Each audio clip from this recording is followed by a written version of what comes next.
So here's a little bit of a rant because I attended a meeting a few minutes ago where somebody said, you can't quantify the return on investment of executive coaching. I said, really?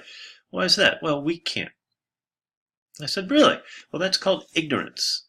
So here's a book that's been around for a long time. Jack and Patty Phillips are leaders in this field of the return on investment. I've met each of them. They're masterful at quantifying the return on your investment of any initiative.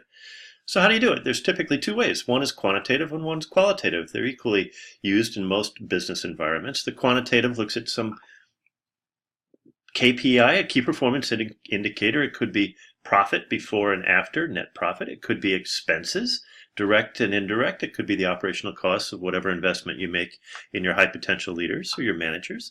The point, there's numbers. This is as old as Drucker. It's as old as Hippocrates. We measure what leads to results. If you don't, you're not in business. And many people aren't, though they pretend to be.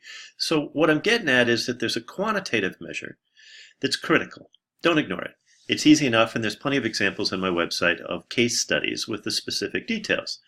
Surveys work. The second example that's equally important is qualitative. Look at social media. Look at the impact of a story. When people tell stories about how their lives were changed or how this client in healthcare was served, that's transformative. Well, who's to say that the quantitative is any more or less impactful? There's a massive return on your investment. Typically, it's over 100% if you look at both quantitative and qualitative measures. So, you can choose to be ignorant. You can choose to ignore quantitative and qualitative measures. You can choose to say, what I do is magic.